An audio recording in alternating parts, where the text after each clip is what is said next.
Good morning, everybody. Welcome to our third session on the Sefirot. And we'll be recording this one and broadcasting it on YouTube or on other mediums online. So if you're watching online, you can always email me, rabbiglick at wsthz.org for the materials that we are going to be using. We have two packs, one that has text, the other has practices. And before we begin, I'd like to acknowledge that much of the approach and the content of what I'll be teaching comes from my own father, Rabbi Glick, who's been my teacher of Kabbalah, obviously, as well as all the other all the teachers that he's had and I've also had throughout the years. But our just to recap a little bit from the last week, and that our approach is what we call living Kabbalah. The Kabbalah not only as a body of information about the cosmos and metaphysics and how the spiritual world works, but as something that can actually transform our lives, and something that can impact our daily life and how we see ourselves and our interactions with the people we love, with the greater community and world, and with God, of course, which is what Kabbalah is all about. And this session we'll be going into detail into the Sefirot and looking at each one. Well, what does this Sefirah do, and what does it mean in my life, and how does it impact how I walk in the world? We'll recap. This is the third session, so I'll quickly recap what we did last week. So last week talked about how did the Sefirot become imagined within human beings. And that is because, right, one of the key concepts of Judaism is that we're made in the image of God. So what does it mean to be made in the image of God? We throw that term out. What does it mean? We obviously don't believe that God looks like a human being, that God looks like we do. So what does it mean to be in the image of God? What's that? People. Or a good person. The word to be good, right? The word, we have the capacity for good, like God is.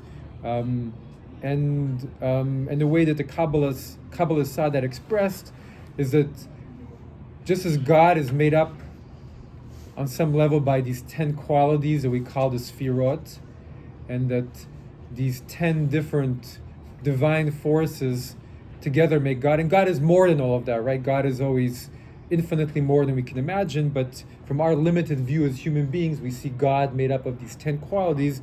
We have those same qualities, right? Kabbalah says, Adam hu olam katan, a person is a small world.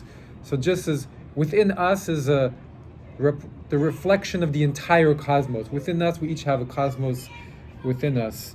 That we're like a world. So we have the DNA of God within us. That's a pretty bold claim and a beautiful claim too, because it means that we're not just these finite bodies, right? We're not just dust and ashes, but there's something inside of us that's got the very DNA of God Himself or herself. Right? There's a saying by Rav Simcha Abshichta. So he says, some of you may have heard this before, we should walk in the world as if we have two notes, one in each pocket. And one note that says, we're but dust and ashes, and the other that says, for me the world was created. Because on one hand, we're young, we grow old, our bodies suffer sickness, and what are we compared to the infinity of time? On the other hand, there's a part of us that's got the very DNA of God, that's got the divine image, that's infinite, that's all-powerful, and that can do anything. And as we talked about last time, not only are the Sefirot a way of understanding ourselves in the universe, but they're the way that we bring God into the world.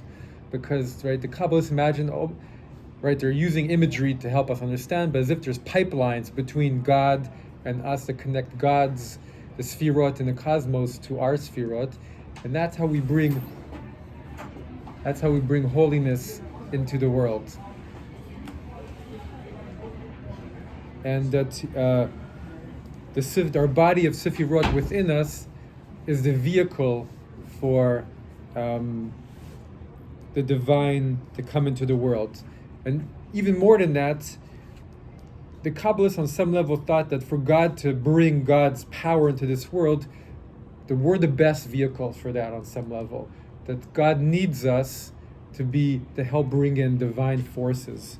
So there's these beautiful passages in the Zohar where they imagine the God's emanations are like a river flowing. They call it a river flowing from Eden. There's a wonderful book called A River Flowing from Eden. So as if there's a river that's flowing from heaven and flows down into this world, but it doesn't flow all the time. There's only certain times of day. There's a passage in the Zohar that talks about how at midnight all the conditions are right, and if you're up at midnight and you're spiritually inclined, then you can feel the divine flow flowing into the world and flowing into you if you're receptive. So and that brings a tremendous amount of power, of blessing, of beauty to us. But the whole point of it coming to us is to then bring it into the rest of the world, right? We're not doing it just for us. We're vessels to bring it into the world, right? The idea of pipelines. So last time we talked about the Baal Shem Tov, the founder of Hasidism, and his main follower, the Maggid of Mezrich, right? He's the one who in that story I told went to visit him, and he said, right, your learning has no soul. And then he finally understood, I have to, it's real, it's experiential. This is higher knowledge I need to integrate. So the Maggid of Mezrich says, what's all of this like? It's like if you have a spring at the top of a mountain, and at the bottom you have fields. How do you get the water from the spring to the fields? You have to connect a pipe to the top of the mountain, and then that pipe has to go all the way down to the fields. But that pipe has to be wide enough that water goes through, and there can't be any blockages, and the pipes has to be connected or it leaks, right? Anybody who's tried to, put together drip irrigation anywhere, or watering if you don't connect the pipes, then you got a big mess everywhere, and you don't have water that comes through. So they imagine that we're like those pipes on some degree. So you have to if you're a good person, and your pipe flows well, and blessing comes into the world. And if you're a person who's trying to connect more deeply to up there, then you get more water.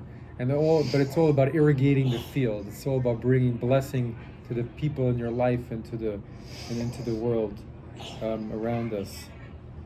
And maybe just to conclude my little introduction by saying that, why is it important to know about the Sefirot if we're vessels for all this happening? Because on one level, we are vessels whether we know it or not, right? And there might be some people out there who don't believe in anything, but who are really wonderful, good people. And Kabbalah would say you're still a vessel for God, and there's still, people, right? There's all kinds of people we know that you love spending time with because you feel they're generous of spirit, right? They give us. What does that mean when we say that? It means that you feel you get something from being with them, and those people, you don't have to believe in anything to give that or to receive that.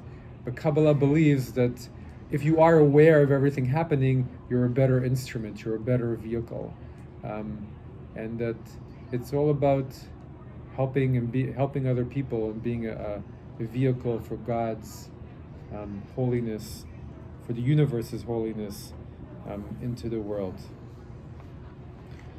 So now we're gonna start to go more deeply into every Saphira. Anybody have any questions so far, or any comments?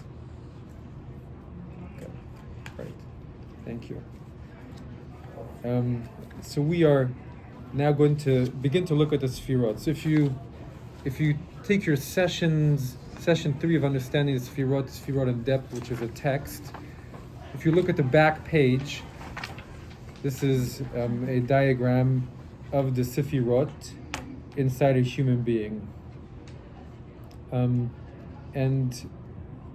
these are portrayed in a way that's both traditional but also modern in a certain sense, because where are the Sefirot in our bodies is a big question, and there are many different ways of looking at it. But here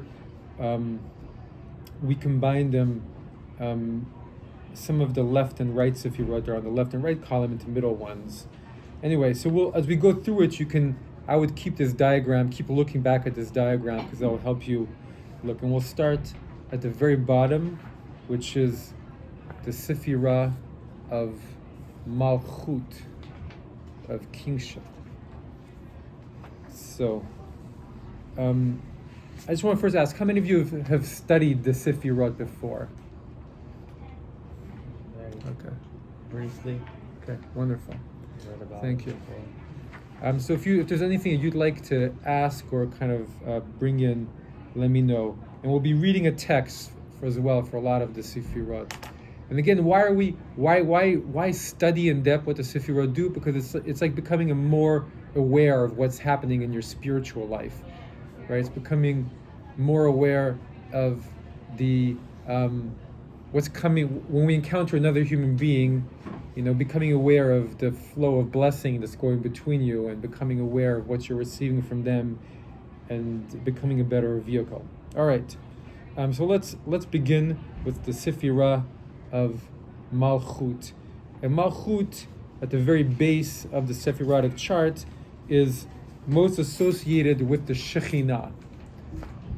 And the Shekhinah is the divine feminine, and also the name for God's presence. So if I say the Shekhinah, what does that conjure up for you? Shabbat, beautiful. All right, Shabbat, because on Shabbat we welcome the Shabbat bride. Anybody else? When I say Shekhinah, what does that make you think of? The presence of the Shekhinah over the Ark of the Covenant. Beautiful, right? We had this idea that the Shekhinah was like a cloud, a presence over the Ark of the Covenant and over the temple. Anybody else? Shekhinah. Go ahead. Divine presence on earth is how I understand it. Beautiful. And especially in the biblical understanding of Shekhinah, Shochen means to dwell. So it was God's presence dwelling amidst us. But the way, for the Kabbalists, in some ways, the Shekhinah was everything, right? They imagined themselves as where the Shekhinah is always trying to get married to the Kadosh Baruch Hu, who's the Holy One, blessed be He, and we're the wedding party. We're the ones who are encouraging the Shekhinah to get married. And they felt that, right, there's a kavanah that was created, right, a prayer, that everything you do for the Shekhinah, to bring God's presence into the world. And so, right, one easy way of understanding Shekhinah is the Shekhinah is Mother Earth, right? Everything that's concrete, that has physical form, is considered to be made out of the Shekhinah. So the Shekhinah is often portrayed as a receptacle, as something it holds everything else. It's we're made, in some sense, we're made out of the Shekhinah ourselves. Our physical bodies are made out of the energy of the Shekhinah, and it's the Shekhinah that holds the spirit within it. Just like the Shekhinah is the most basic energy that there is. So it's at the very bottom of the Sephirotic chart. And when you imagine, not just in a human being, but in the cosmos, in the Sephirotic charts of the universe, the bottom Sephirah is Malchut, and that's the one that's closest to our world. Malchut is between our world and between the heavens. It's the place in between. In some ways, it's the gateway to the world, to the spiritual world. But now going back to looking at it within a human being, the Shekhinah, this force that's right inside a human being. So Rabbi Nachman, who's a Hasidic leader, he says, what we're trying to do is take that vital force, the most basic force called the Shekhinah, and we're supposed to raise it up our own bodies of Sefirot within our bodies. And he says that basically, the more we raise it, that's how we go from state of consciousness to state of consciousness, right? We taught that every Sefirah is a state of mind, is a state of consciousness, as well as a divine attribute. right? That we're all of us are always living on multiple states of consciousness, but we're grounded in one state of consciousness. So, what are the Sefirot? On one hand, they're states of consciousness, and we want to be in a higher state of consciousness, because when you're in a higher state of consciousness, you see the world much more expansively. You see everything more beautifully. You understand yourself more greatly. You're your better self. And also you become a better vessel for the divine. So that's the whole aim of life. Right? Just a few weeks ago was a story of Jacob's ladder in the Torah. We're all trying to go up the ladder. That's the entire purpose of life in this world, is to go up the ladder.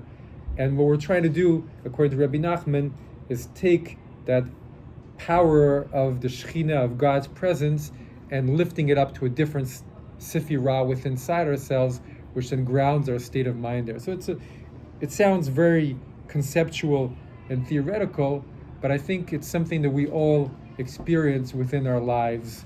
That there's sometimes, right, when we're in a place within ourselves where we just feel tremendous love for the people around us, and we're in our best self, and it's flowing, and we're just feel connected, and we suddenly see our own lives with an amazingly expansive view.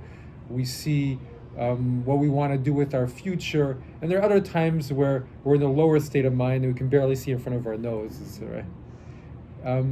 So Kabbalah is saying, how can we ground ourselves in ever greater states of mind, right? So we all desire that, right? Who doesn't desire to be in a more open state of mind, where you can experience more, where you can feel blessing more, where you can be at your best self? That's what we all desire. So Kabbalah is saying, right, the more you go up the chart, the more you experience that. So at the bottom level, Malchut is the bottom of the Sephirotic chart. And when your consciousness is only in that place, then you're pretty much an automatic. You don't have very much awareness, right? This is the bottom. When your mind is in Malchut, that's just a very basic will to live. And this is when you're just, human beings not being very kind or aware of other people, just walking around the world,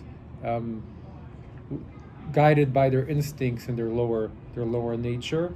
On the other hand, there's a tremendous power to that. And Malchut has a tremendous power. So let's go to our first text, which is the other side of where the chart of the Sefirot are.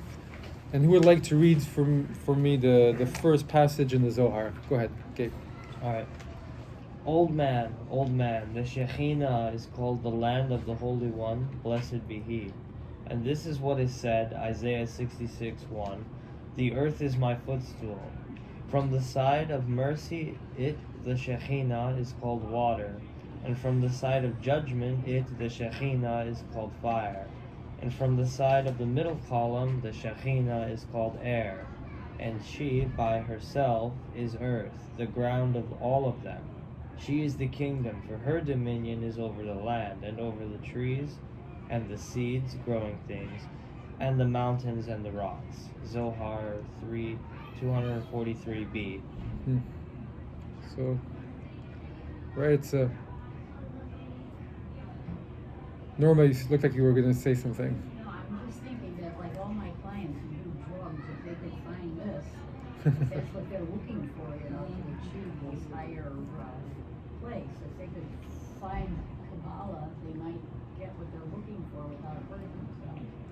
Thank you, Norma. Well, you see, Norma is a therapist, right? So has clients who are, well, I think many human beings are looking for to understand the side of life that's harder to understand. And right, that's what Kabbalah is all about. It's giving shape and understanding the side of life that's mysterious. And most of us just think, well, it's mysterious and it comes into our life every now and then when there's perhaps a death or a loss in our family or other big moments, but then we forget about it for many years or decades and it comes back. And Kabbalah is a system of making this an important part of your life and developing an intellectual and spiritual understanding of what it is. So the section of Zohar is basically saying right? The Shekhinah is Mother Earth. It's everything. Everything is the Shekhinah. We're all, right? There's this image that we're all planted within the Shekhinah. We're all part of Mother Earth. Our bodies are part of Mother Earth. And that's the very basic, it's the most physical of the energies, right? Because the energy that makes physical form.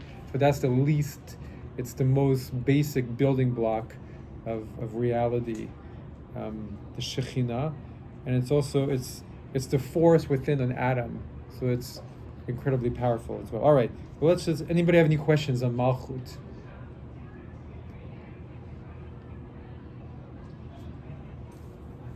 So we'll spend more time on the later Sefirot than the earlier Sefirot, because I think they're ones that are easier for us to talk about. So the second Sefirah is Yesod, foundation, and if you're looking at your chart, it's the center that's in, it's called the genital center, so it's the one that has the sexual energy, it's the energy that creates life. And in Kabbalah, it's considered the power that connects things, right? On a deep level, we all know the power of this magnetic force in our lives, right? But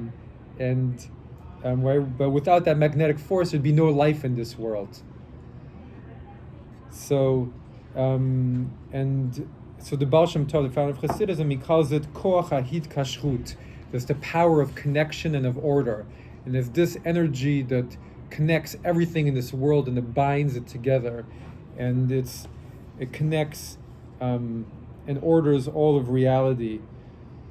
Obviously, it joins male and female together and creates new life.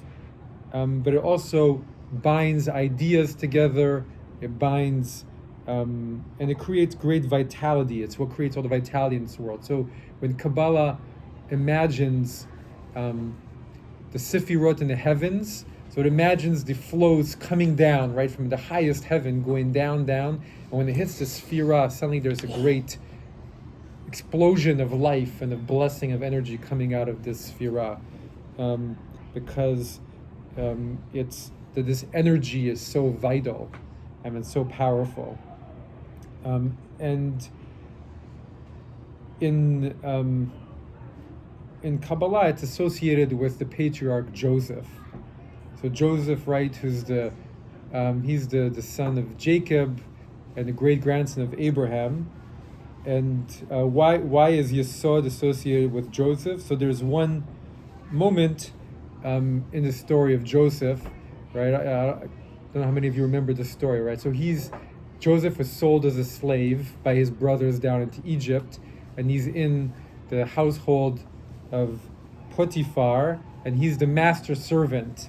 But Potiphar's wife keeps trying to seduce him, right? And finally there's a moment where the husband's out of the house, and she grabs him and pulls even his coat off of him. And in that moment, what does he do? He's able to resist, and he runs away. So they say that, how is he able to resist? The Midrash says he saw in his mind suddenly his father appeared to him and said, "What are you doing?" And his father Yaakov is symbolic of love. So there is a sense that a key to progressing in the spiritual life is sanctifying that part of our lives, sanctifying our urges, and the Joseph, right? And love is a key to doing that. When you sanctify that part of your life with love, then that is transformative, and in some ways, the first part of starting to go up the chart of Sefirot. Excuse me, how old was Joseph around that time? That's a good question. Yes, so he. I'm trying to remember. The story doesn't say it precisely, but I think he's around his late 20s or early 30s, something like that. Yes, and he was a very handsome man, according to the Torah, but he was able to control himself, and that's according to Kabbalah. That's what made him a great setter. Very unusual, right? To be able to control himself. Yes, that's true. Yeah, well, that's why I took the image of his father appearing in his mind, and and saying, you know, there's a higher value than even this, right? To do the right thing at Yeah, that moment. do the right thing, right? Especially you feel the power of that, and it's a very powerful force, right? We all know how powerful that force is, and he was able, but so he becomes symbolic of mastering it, and when you master it, then that gives you the ability to continue to go to other places, because if it's the master of you, then it's harder to, you know, put your efforts on other things. That's the center of your life, and probably especially at that age. Go ahead. Question. Sure. We talk about the higher and the lower, Yes. but does that imply more important and less important, or more value or less value? So that is wisdom more important than mercy more important, which in turn more important than beauty, or are they an integrated kind of a whole? Well, it's a really good question. I think there are two levels to it. One is you can't divide them. They're a whole, and every part has its place. And in some ways, Malchut is the most important, and in some ways, Yesod is the most important. It's the lowest. It's the lowest in that it's less spiritual. It's more physical. But you can't quite look at it conceptually as wisdom is more important than beauty, or because there's a wisdom from Malchut, and there's a wisdom from each one has all the qualities within it. In a sense, they're a state of mind. So there's Malchut is a very physical place, but it's also what gives us the will to be. Without it, you wouldn't be a human being walking around in the world, and we wouldn't be. What grounds everything else. In some ways, Malchut is the most important, and in some ways, Yesod is the most important. And not there's no life; it's what gives the life vitality. But as human beings, without making a value judgment, we are trying to move to more refined states of mind, because, I mean, this is the basic idea of Kabbalah, and I believe of religion, is you're always trying to evolve, right? You're always trying to grow. And if life isn't about growth, what is life about, you know? There's no meaning to life if you don't think that life is about growing in yourself, and humanity growing, and the world growing. So, right, we're all trying to grow to higher places. Go ahead. I think basically we're all looking for fulfillment in life. That's Yes. the basic need that we have. And all the addictions that are out there, they give us a sense of fulfillment, but it's temporary, and it's just for a flash. And it's like Joseph resisting that temptation. Yes. How did he feel afterwards when Right. he was able to Yeah. back off Yeah. and not succumb? Beautiful. Yeah, that was a big moment, and I think I remember reading once that there was in the 60s, a Tibetan Buddhist monk was approached by some, you know, hippies of the era, and they were talking about their experiences, you know, with their addictions, with their drugs, and he called it premature enlightenment, you know. So it's, you know, you're experiencing something, but you haven't done the work. It's not happening naturally, but maybe it's good, it opens the door, but it's also doing damage. But this is right. But I think you're right. This is what we're seeking fulfillment, and this gives a deep sense of fulfillment, because you're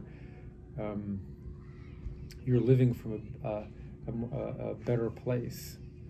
So Joseph was a beautiful human being, Yes. inside out, all Yes. the way. Yes. And that's what caused the jealousy for his brothers, what Mhm. they did to him. Mhm. For Great question. why? Yeah, great question. Well, he was beautiful out when he was really young, but I think maybe it took him a while to fully reveal that he was beautiful inside, right? The Midrash says that Inside, when he resisted the occasion. I mean, yes, you know, you yeah, really that have shows to a lot. be Yes. Beyond average human Yeah, being that's to true. be able to That's do true. that. Well, when he was right, the Midrash portrays him when he's young as being very self-involved, and he'd spend hours in the mirror playing with his curls.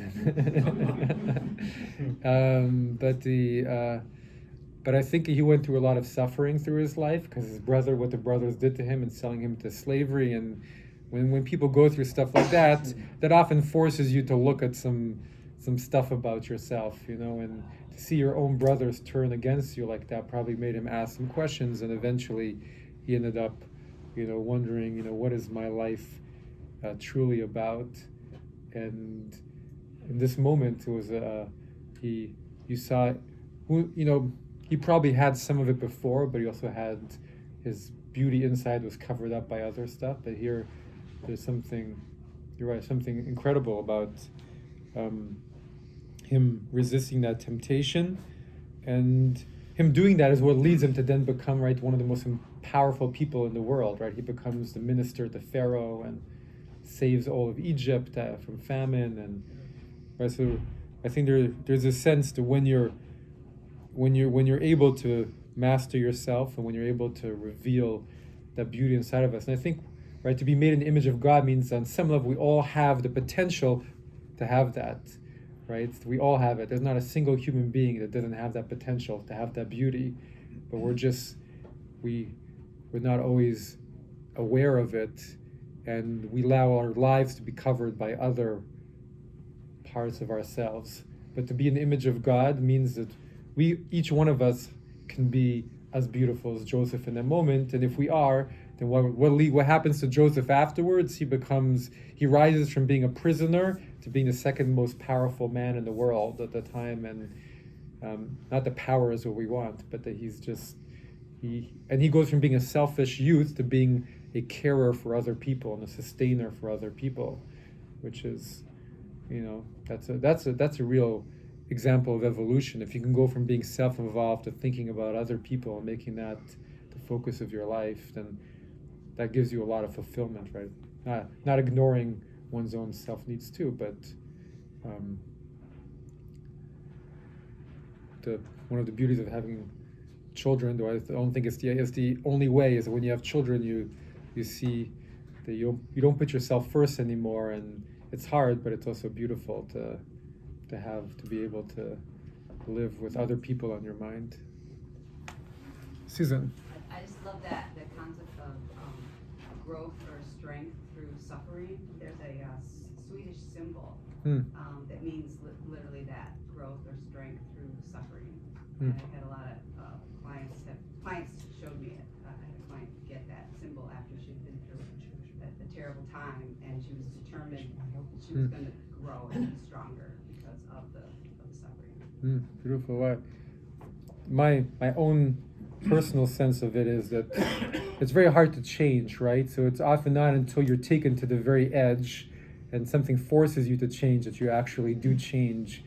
And right, so it's very conceptual. We're going from Saphira to Saphira, but to move from one place to the other is considered a huge leap in Kabbalah, and to really change who you are, that's really a difficult thing, right? Rabbi Nachman, who believes in reincarnation, right? Kabbalah also believes in reincarnation, but he says, if you can change one part of yourself, even one part in a serious way, you've accomplished your life's purpose, because of how difficult it is to even work on one thing in our lives.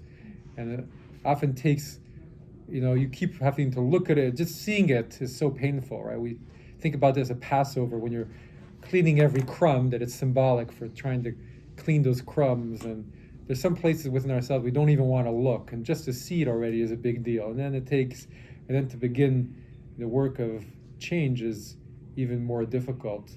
But that, when you're able to do it, how does it feel afterward? It's amazing. And maybe we don't know what Joseph was like as a youth, except that he was very, focused on his own beauty, and according to Midrash, he'd make his brothers feel like they were less than him, and so, but then he, this is maybe the moment in his life, or one of those moments, right? Sometimes we go through many of them, but he went through a moment where suddenly he's like overcoming that part of his self.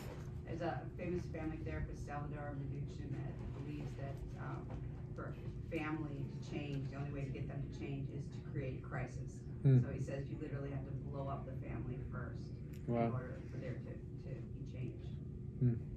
Well, I think that's really, really interesting. And if you look, when I talk to people about, right, the Torah and the story, or the stories in the Torah, there's not a character in the Torah who doesn't go through hard times, right? Everybody and all the families, they're pretty dysfunctional families but all the people grow as they go through it, and right, if you didn't have to grow, you wouldn't be in this world. That's the way we look at it. Maybe do a story and then we'll move on. But one of my favorite stories of the Chafetz Chaim, I've told this story before, but so he was a rabbi in Eastern Europe in the early part of the 20th century, and so he lived in this town where there's one famous philanthropist who was living there, and an amazing person. He had the means and he gave to so many people, but then something happened and lost all of his means. Terrible story. And one of the people in the town went to see the Chafetz Chaim and said, "Rabbi, how could this person who did so much good lose everything? It's just horrible. Wasn't he doing so much good for everybody?" And the Chafetz Chaim thought for a while and said, "All of life is a school, and he already had learned. He graduated from learning how to serve God as a wealthy person. Now he has to learn how to serve God as a person in need, and that's the next class for that particular individual." So there's, I think we believe a life is a school, and we all have different lessons to learn from all of it. And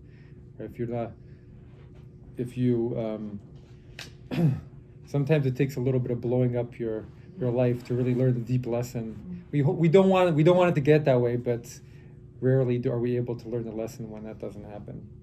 But there's a Kabbalistic idea that you can learn the lesson through love or through fire. So water or fire. So it's better to learn it through love, but often it's the fire that gets us. So with each lifetime, do we start at the bottom, or do some people, are they just born more enlightened?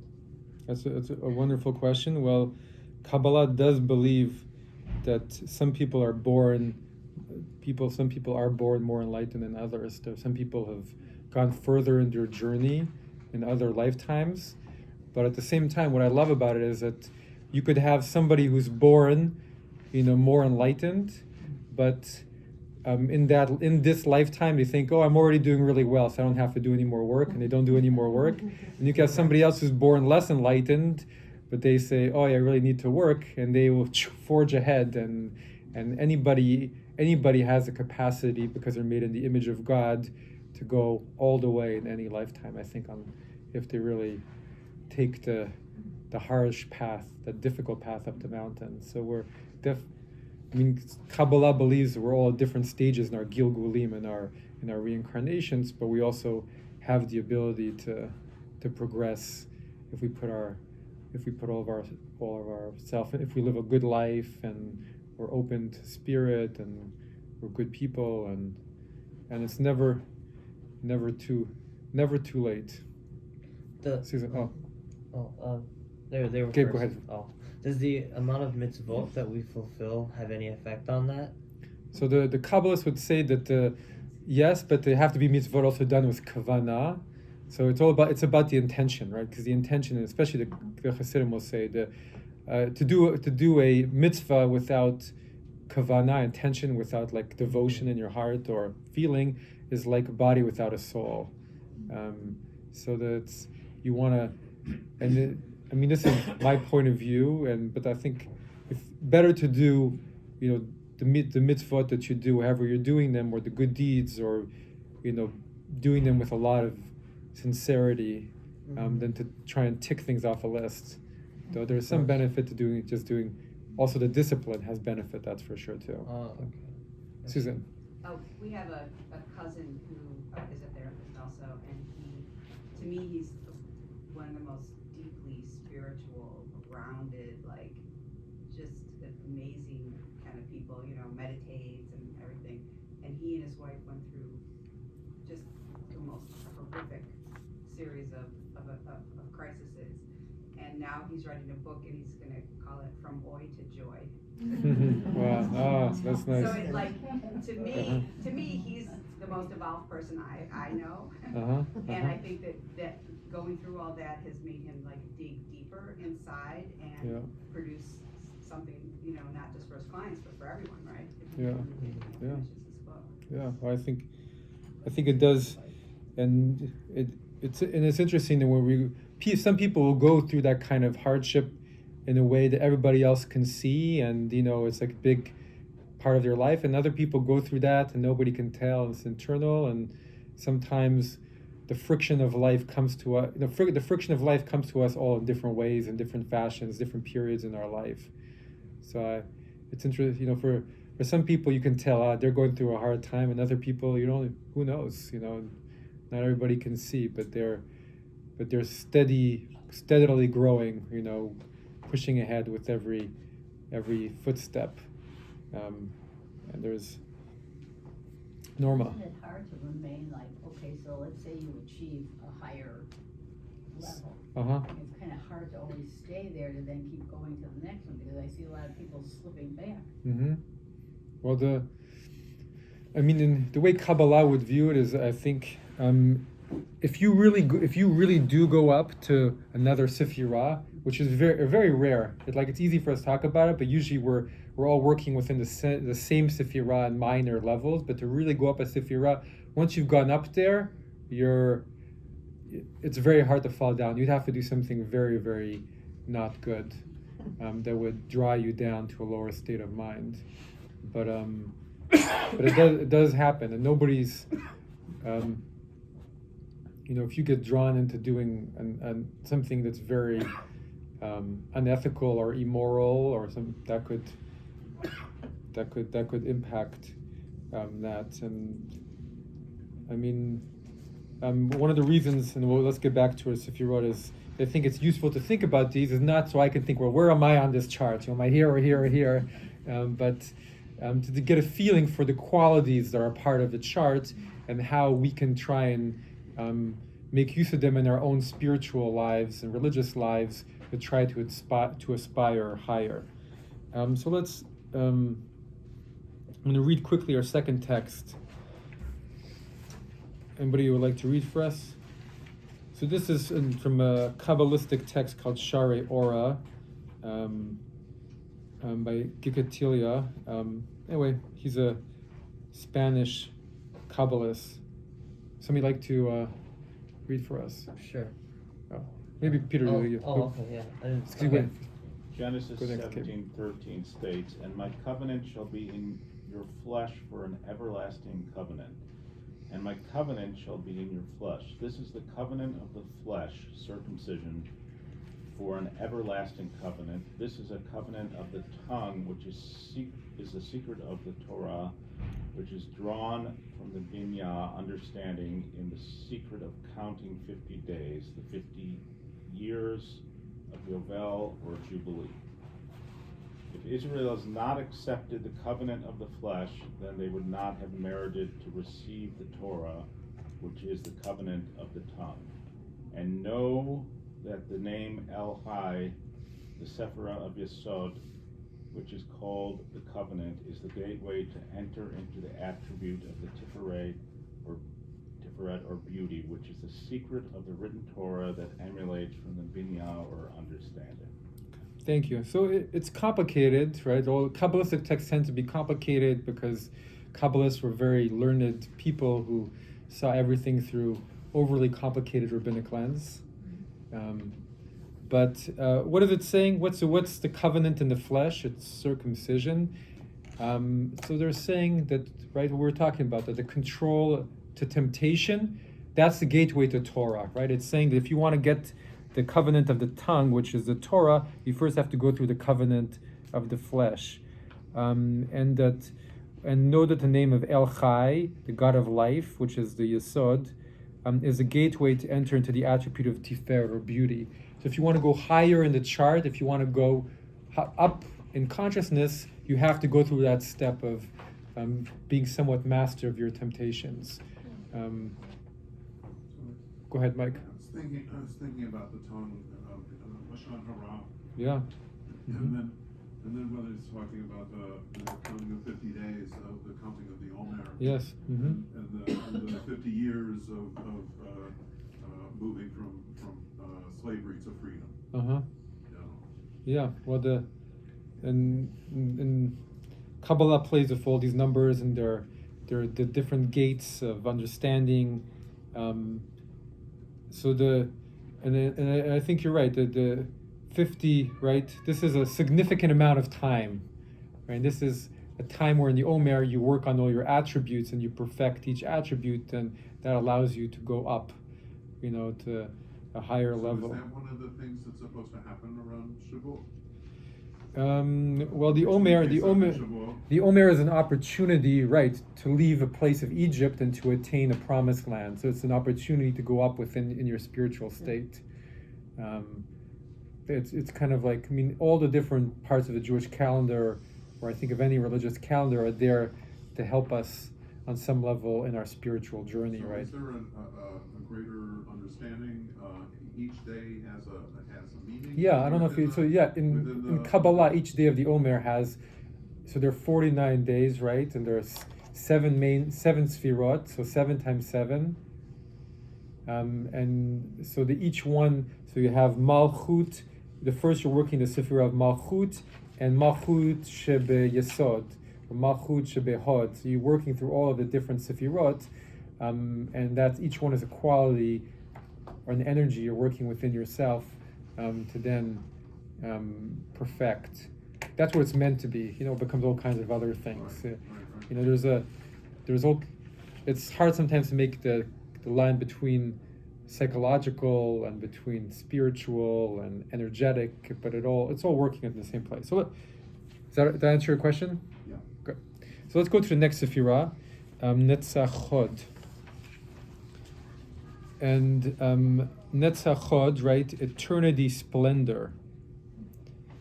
The way in my tradition we look at this, right? The Saphira, where's the Saphira? It's in the gut, and the gut is the place of the emotions, right? We look at this Saphira as the consciousness that allows us to have feeling or emotions, the energy of emotions. That's an emotion. That's an energy we all know. The feeling. A strong feeling, the feeling, ooh, I love this, or often, ooh, I don't love this. So those are very strong emotions. And the Baal Shem Tov says, what is Netzach? Netzach means eternity, also means Nitzachon, victory. So this is the place of victory over your lower emotions, right? So once you've resisted temptation, you have to become somewhat a master of your emotions, right? You have to clear away your emotions, and if you're being led in every way by your emotions, how can you progress, and how can you be a vehicle for God? So it's about clearing away hate and clearing away anger and clearing away all of our lower emotions and having some mastery over that, nitzachon. And in Kabbalah, this is the other aspect of the Saphira. The Saphira is associated with prophecy, with nevuah. So there's a belief that in this Saphira, right, the gut is also, this is where you have the consciousness which allows us to experience things that are not just physical. So if, it's the psychic, we talk about psychic experiences, right? So that psychic experiences come from this Saphira, the Saphira of nevuah. And this is why it's called Hod. Hod means splendor. So it's the energy of this Saphira which allows you to experience the splendor of other realms, of spiritual realms. And that's whenever you have any spiritual experience, you have to have some of this psychic feeling within it. Suzanne. Could it also be said to be like the seat also of intuition? You're in a situation and there's nothing physical about it, but you intuit. You have a sense of what you feel in your gut. It's nothing physical, but you have a very strong sense that you can intuit the reality that's going on at the moment, or you can read something in the moment, and just have that, what we would call the gut instinct, but you really have this intuition that is very active and accurate. Or beautiful, yeah. I think that's exactly it. It's that energy or force within you that gives you the intuition about walking around and feeling things, and it's right. It's associated with nighttime, and it's associated with the moon, and There are all kinds of studies that show that when the moon is full, people have more of this feeling of intuition. All the Jewish holidays are on the full moon, right? But there's also a sense of this power, this ability to have spiritual experience, which we need. If you don't have any spiritual experience, religious life is empty to you. It's dry, right? And so everybody has a little bit of spiritual experience. If not, it's dry. If you come and you're praying, or you're meditating, or you're doing anything religious and you feel something, that's the feeling coming from this Saphira. So we need it. On the other hand, it's neutral. It doesn't have a quality in itself. And it's also this power that can cause a lot of trouble for human beings. People who delve too deep into it and get, or even it's this power, right? When the Torah talks about that at the time of the Torah, there were, terrible religious practices by other peoples who would throw babies into fires and that kind of thing. Now is they delved too deeply into this and had no control, and it would create psychic problems. Basically, this Saphira, which is a clearing place of lower emotions, is really important for people, because the more you purify it, then you're able to move into the next Saphira, which is the Saphira of the heart, and that's really a key Saphira to be in. So I'm going to read the text for that. Eternity Splendor. Gabe, do you want to read this one? Eternity Splendor. Yeah. Okay. Netzach/Hod. Eternity/Splendor is the place from which the prophets feed, and from this place they draw various forms of prophecy, each one according to his capacity. Except for Moses, who ascended on high beyond this place to receive the Torah, because his prophecy was through direct vision and not through metaphors. Therefore, all the prophets indicate this in their prophecies through the words, "Thus says Adonai Tzevaot, the Lord of hosts."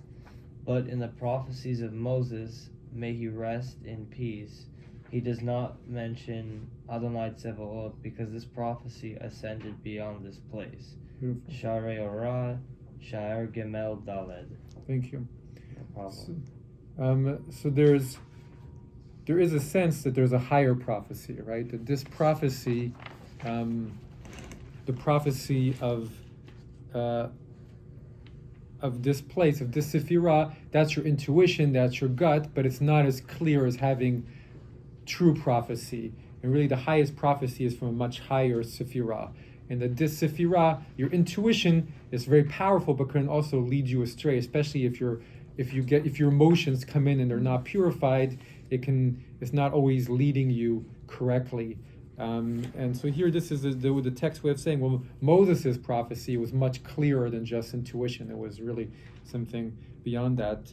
But it is important. If we didn't have that Saphira active, and most people have it, your religious life would be completely dry. There would be nothing happening within it. Okay, we're moving forward to Tiferet. Tiferet, which means beauty, that's the center of the whole chart. That's the center of the whole system. It's considered to be the trunk of the tree, right? Where the whole system is considered to be a tree, it's considered to be the trunk. And just like, right, our physical heart is the center of our physical body, so this Saphira is like our spiritual heart, the center of the spiritual self. And it means beauty or glory because it's the center of love, and it's only when we truly have love through us that we see true beauty, not just physical beauty, but inner beauty. It's only when you have love flowing through your heart that you can see true beauty. And so just like, why is it the center of the cosmic tree? Because love is the central binding power of the cosmos, right?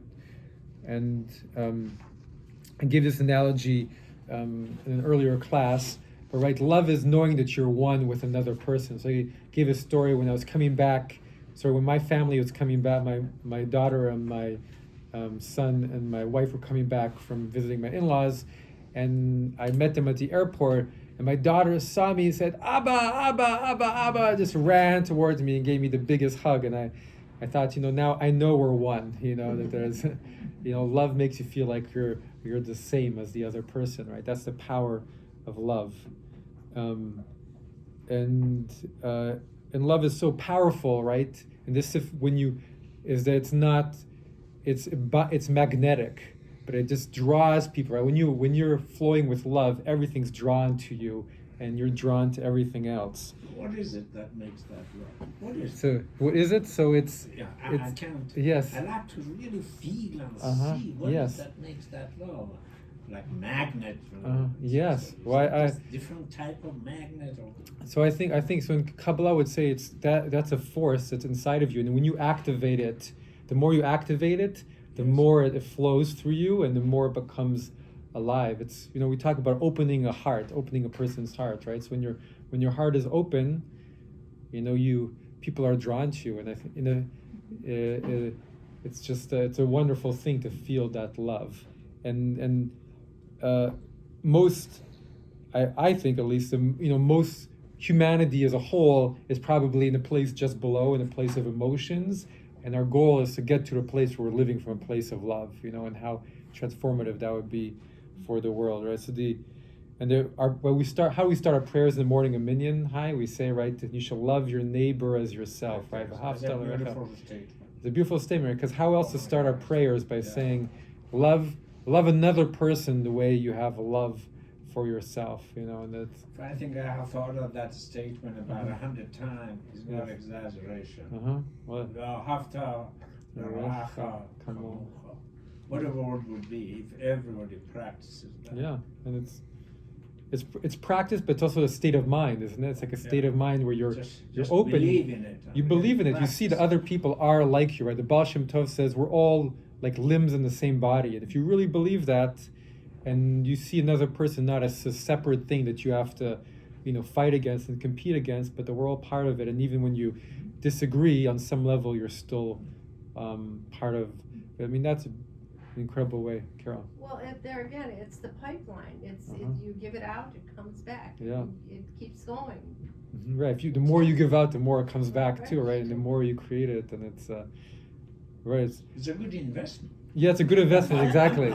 It's a good investment. Right? There's nothing like when when one feels in that state of mind where you feel flowing with love, and you meet other people who are open to it. It just expands more. When you walk in and everybody running around you is closed, you get closed down too, right? It's hard to.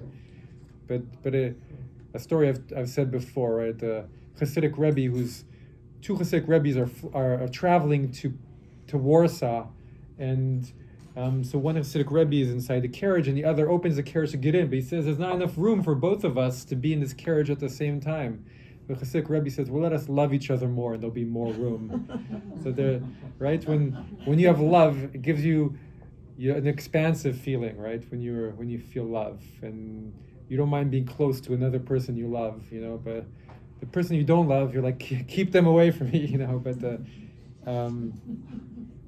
but this is what it's all about, and it's so important and because also it connects us to God, because God, right? What's God in one sense? God is what loves everything without borders, right? God's love is complete and fulfilled, and so the more we love, the more we make our love like God's love, and the more closer we become to God, right?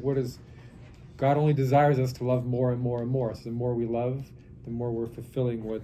But when you love more, yes. It makes you feel good. Yes, right. You feel right. Object or a human being, yes. Or your relative. Love gives you wings, right? It's a nice feeling. Yes, yeah, it's You're a good lucky feeling. if you have more that you could love. Yes, right, isn't it? So there's no reason why not to love more, right? So they're right, and this is exactly how they see the evolution of human beings. First, you only love yourself, but that's kind of a lonely way to love, right? But then you love a few more people, and the more you love, right, your family expands, and you're a grandparent many times over, right? And so the more your love expands, and then you expand to more people and to your friends and to your community and the whole world. I mean, what an amazing way to live your life with that. Your heart's so big to be able to hold all of that in it. And my father and I, we often talk about how we do see this happening in the world, even though we look at our world and we say oy vey most of the time. But there's like a hurricane in Japan, and people here will donate their time and energy and funds to help an energy over there. That's showing love for people that you've never met who are completely different on the other side of the world. So there is a benefit to technology. It doesn't only create problems. It also kind of the sense that we're all linked together in this planet of ours, and we all have to work together and show love, and we feel empathy and compassion for people who you've never met. That's a pretty amazing thing. And a few hundred years ago, people would not send money to help somebody on the other side of the world. They barely knew they existed or cared about them. They were all rivals. So. Excuse me, that Sure. original Hafta comes from Torah? So V'ahavta l'recha comes from the Torah. It's the middle of the Torah. It's the book of Leviticus. You shall love your neighbor as yourself. But it's actually a Kabbalist, the Ari, who's one of the greatest Kabbalists of Sfat, who said you have to begin every prayer service with those words, because you can only pray properly when your heart is open. If your heart isn't open, your prayer has no... It's meaningless. It's meaningless, yes. You don't feel it, just sit there. Yeah, you're just sitting there. And also it's when you can bring that energy of love into your prayer takes off, and this is the challenge for all of us of humanity, is to move up to that Saphira and to be centered in love.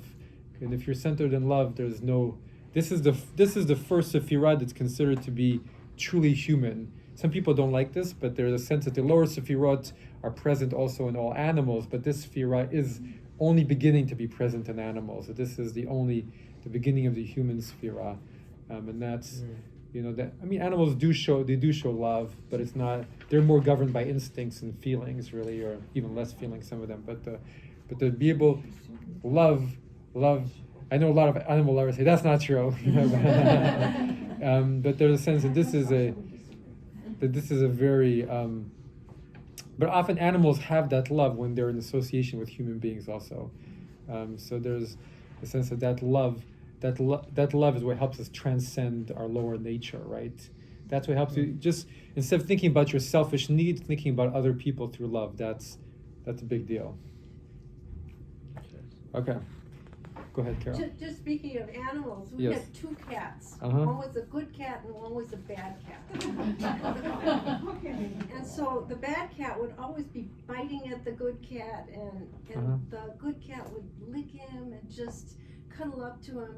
Eventually, the good cat won over, and the bad Wow. cat became good. Really? Wow, that's amazing. That's an amazing story. Yeah.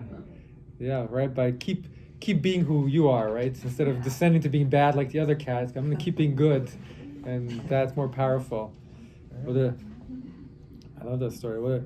Right? There's a so in the parsha we just read, right? So we have this story of Jacob and Esau, right? The two twins who hate each other, right? And Jacob steals the blessing from Esau, right? And a horrible thing to do if you think about it. He steals both the physical inheritance and the spiritual inheritance of Esau, and then he flees for 21 years. And then he wants to come back home. What does Esau do? He gets 400 armed men together and saying, I'm going to teach my brother, vengeance for what he did to me 21 years before. And then Jacob, just before he meets Esau again, wrestles with an angel all night long, or with a person. So one Kabbalistic interpretation heard, all that night long, he was wrestling with himself, right? That suffering, that churning through. He was all alone. He sent his family away. And in the morning, the angel gives him a blessing and says, your name is Yisrael from now on, Tiferet. And Jacob is associated with this Tiferet, with this Saphira. So he became full of love.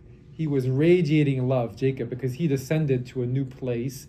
And when Esau came into touch with Jacob, and Jacob was radiating that love, Esau couldn't take vengeance because he felt the love coming from his brother so much that he just embraced him, and he said, instead of vengeance, we're going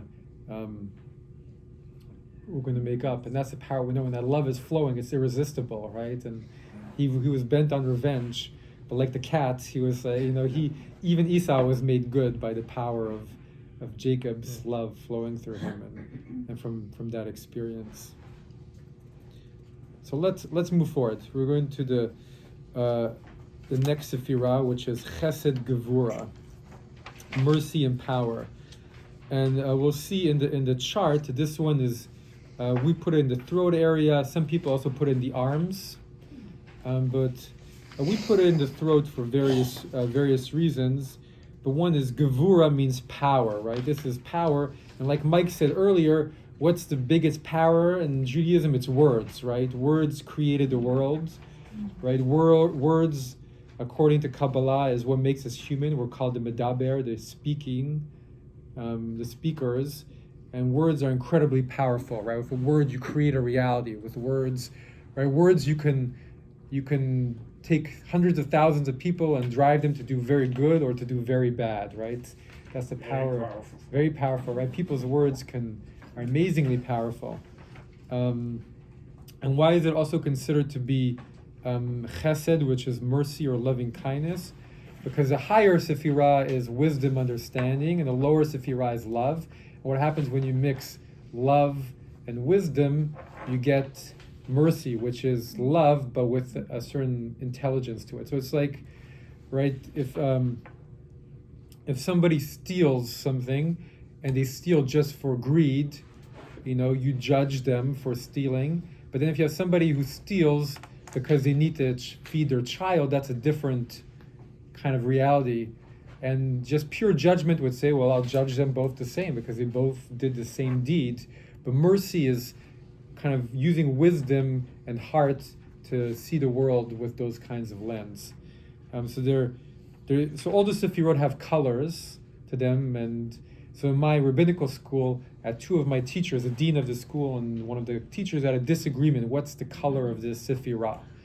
And they'd always say, no, it's this, no, it's this. So the one of them would say the Sefirah was purple because the Sefirah above is blue, and the Saphira below is red. If you put blue and red together, you get purple, right?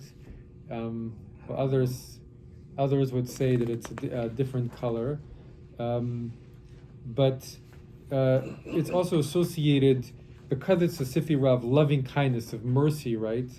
It's also associated with healing, because when that has that power to heal, and it's through the power of the speaker to heal people. It's also where the power of the priest is considered to dwell, of the Kohen, because when you bring together wisdom and love, that's very, very powerful, and that can do all kinds of things. So let's read our text. Rabbi Nachman, he was a Hasidic leader. Through this attribute. Anybody got it? Through this attribute, the surface of the womb is closed.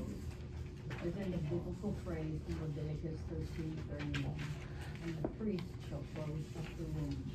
But through the power of the attribute, the Sephirah of mercy, the attribute of the priest, the womb will be completely closed, and he shall be revealed. Through this Sephirah we have the ability to heal. This is also an energy that can heal others, and that it's the same force that gives our words power. And we feel it. We know when our words have power and when they don't, right? Sometimes you speak and you can feel that your words have power, and sometimes you feel your words are lifeless. So when you feel that your words have, it makes a lot of difference, right? So it's that same energy when it's that energy that can help heal people, and that can be used for healing, and that's really an energy of loving kindness, of mercy. Now, what's mercy? It's not. I was just reading something about this yesterday, right? It's easy to tolerate other people. Say, well, I'm just tolerant. I tolerate other people, but empathy is much higher than that. I can feel what it's like to be another person. I can feel what it's like to be you, right? That's feeling that love.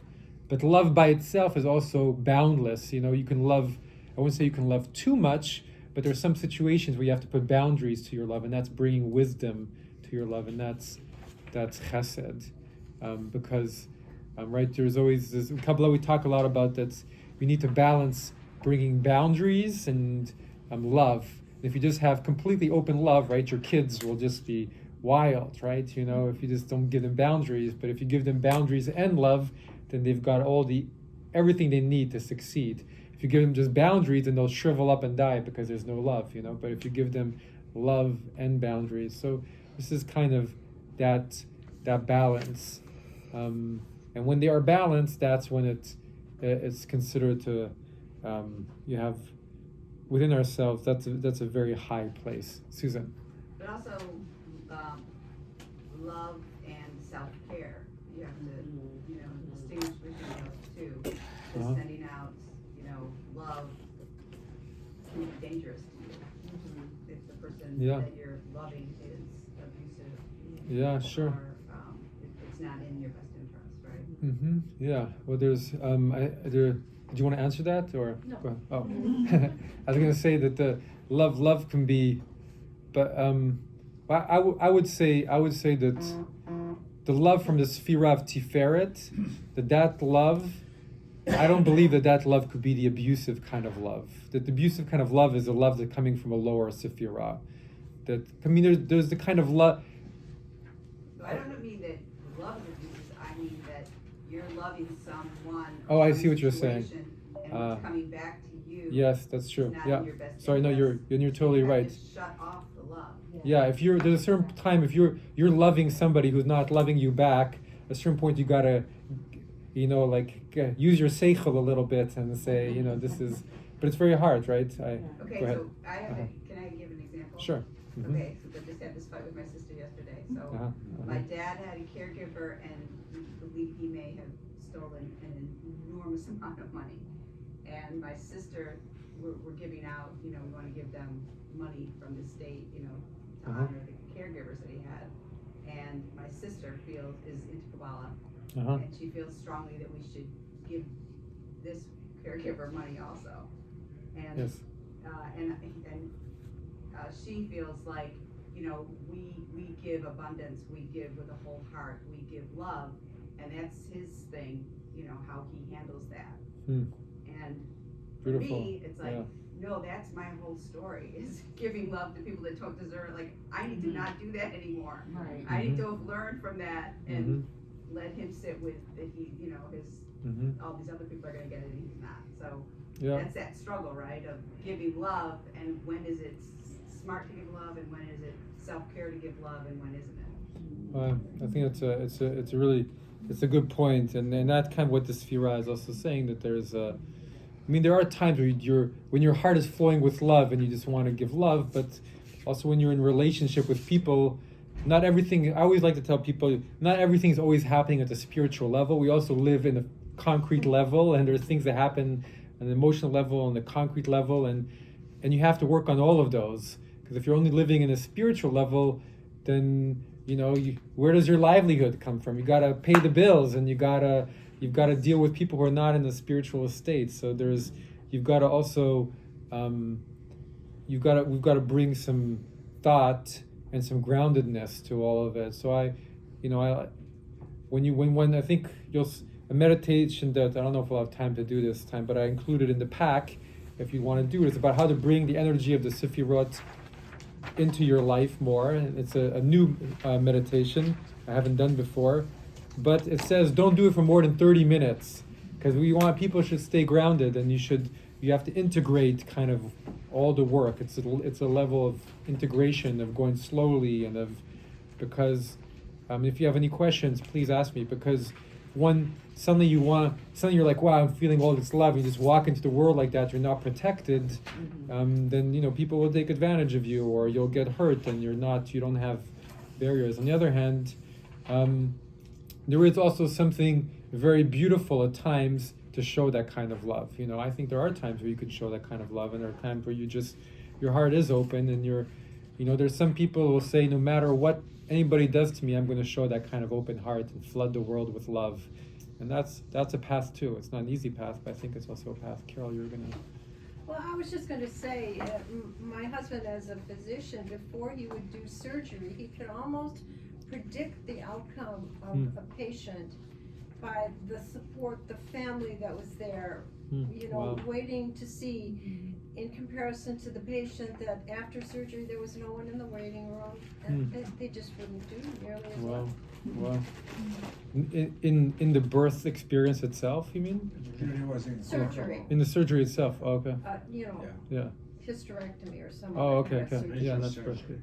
It was incredible. Wow. The difference if the patient had nobody in the waiting room, or 5-6 people were there, and after Wow. surgery you're already Wow. anxious.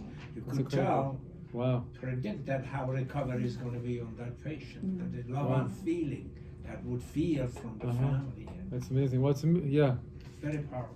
And there was one doctor, one of his colleagues, that said, if a patient comes to me and says, "Doctor, I think I'm gonna die," that doctor won't do the surgery because Yeah. that's just not a good way Not a to good go. attitude.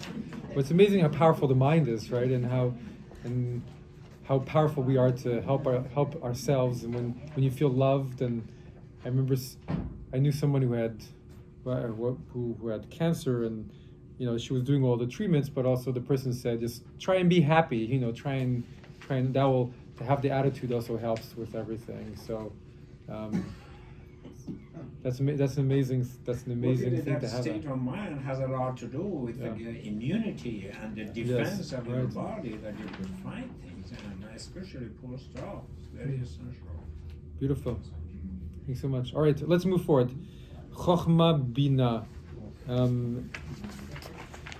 So this is the two Sefirot again are put together. So I put three levels. I put the Sefirot together because they're on left and right side, and I didn't have time to do each one separately. And they do have separate attributes, but they also are connected. So Chochma, Bina, wisdom, understanding. This is a Sefirah that's considered to be in the head. It's the eye of inner sight. Once you awaken Chochma, Bina, that's a high level of spiritual experience. And it's tapping into the most creative imagination, into the highest. It's almost, and it's very high. There's a belief that if you can tap into this energy, you're almost tapping into the thoughts of God in some ways, right? This is where, I can't say for sure, but for example, it's a big concept like Einstein. Where do you get these ideas come from? But you're tapping into some place where ideas are in a very, very lofty place, and this is, in my mind, where Moses was able. This is the true Saphira of prophecy, because you're able to actually see with clarity into to the future, and this is this is one of the places where you focus on in meditation, because it's through the mind that you're able to access spiritual experience, right? You experience it in your mind, right? So this is kind of what's called the third eye. This is what's called the third eye, in other traditions as well. And in Kabbalah, you have an eye. It's not considered the third eye, but we call it the third eye. There's a great story about my little brother. He was in kindergarten, and his teacher asked him to draw like a human being, and he drew like two eyes and then an eye there, and because this is my family. So the teacher is like, why is there an eye there? And he's like, that's the third eye. So there's no third eye. So in the middle of France and nowhere, she had no idea about the third eye. But my brother, he was certain there was a third eye. But this is Moses, right, who sees God's face to face, right? In the book of Numbers, it says, my servant Moses was like a trusted servant throughout my house. With him I speak face to face, a vision not containing allegory. So he sees a true picture of God. So that when you've got this Sefirah activated, you have true vision. It's not just intuition, it's not just a feeling, and it's the difference between, I've got a feeling or I think. But when this is activated, it's 100% clear. There's no question. This is God coming to you. And it's also associated with peace, because peace begins in the mind, right? Where how do you have peace in your life? If you have peace in your thoughts, and that brings peace to your whole life, right? So if you have peace in your mind, and this is where you can bring a peace that's me'ein olam haba, peace from other worlds. So I think we have a text for this one. Yeah, so let's read the text. for this. I'm going a little bit fast because we don't have too much time. And I have. Okay, go ahead, Stacy. Chokmah, the first wisdom, is the secret of the emanation of thought from Keter, the crown. It has no measure and no boundaries.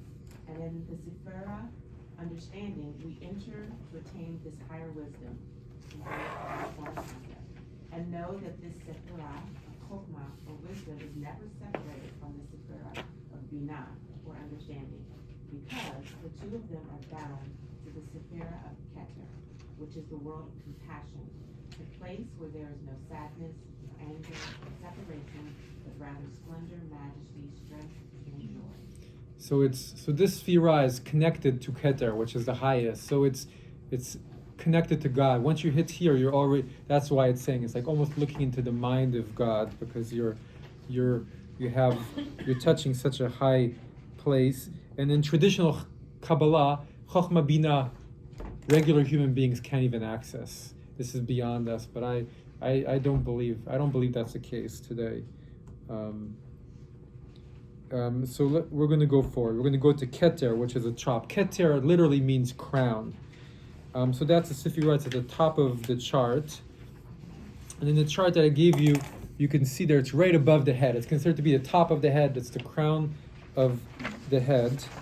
And Keter is connected to the Ein Sof, the without end, God and the infinite. And this is just pure spirit. And it's incredibly powerful. It's and pretty much all traditions have this idea that you can unite with God, right? The Easterners call it enlightenment or nirvana. In Kabbalah, it's the uniting of the king and the queen, the bride and the groom. I mean, it's what Kabbalah Shabbat is about, what the Friday night service is about. But there's the idea that in our spiritual journey, you can get to a place where you fuse with God and you become one with God. There's no more separation. You can no longer fall. And when you've reached that, it's like all the great teachers of humanity have reached that. And when you've reached that level, you in some sense, you lose your separateness. You still retain some separateness, but you become a perfected instrument. And through you can change the world, right? You have that power to change humanity, to change the world around you. It's about bringing Rabbi Nachman in the Eastern tradition would say you're bringing the Shekhinah, that female divine energy, you're raising it up to that place. And once that happens, it's like a spiritual nuclear explosion, and a good one. And you kind of unite with, you're connecting heaven and the earth in yourself. And that this is the ultimate, if you can do that in humanity, that's what the vision of the prophets are talking about, right? The lamb lying with the wool, all those images are an image of when you actually can fuse heaven and earth. It's a gradual process, and one that feels very esoteric and lofty to us looking from where we are. But that's the, one step at a time. This is where humanity is trying to get to that place. And let's read our last text to conclude. Suzanne. The 10th name of the sacred divine name is Ehyeh, I am. This name ascends up to the head of the unknowable Sefirah of Keter, or crown. This name is concealed in the most secret hiddenness, which is appointed over the world of compassion. And when the higher attributes of the name of Keter manifest, which is Ehyeh, which are only compassion, then all the worlds and Sefirot are filled with blessing and life and compassion and all manner of abundance. And when the name Ehyeh is manifest and compassion descends through the supernal passageways to the name of Adonai, then all the Sefirot are repaired and all the passageways are made straight. And there flows through them different emanations of abundance and compassion and blessing to the name of Adonai. Then it is time of grace. Thank you. Right, so there's a sense of when that happens, everything is fixed, right? The entire system becomes whole. And even in the higher worlds, when this is flowing, right? I am is a pure consciousness, right? What's I am? This is the beginning of consciousness. I am. So when that kind of blessing or energy is flowing in that way, it clears everything away and fills everything with blessing and life, and is all powerful. So thank you all for coming. This is the end of our 3 sessions. It's been such a pleasure. And Susan, Does this have to be the end? it's we'll do another series soon. We'll do another series soon. If you'd like to have another series, email me, or you can email the office or Peter Norlander and ask for it, and we'll start to find dates for the next one. And thank you so much. It's been really, really interesting. The email you more than once. I'm glad so the people who missed it today can go on here. And thank you for joining us through the web.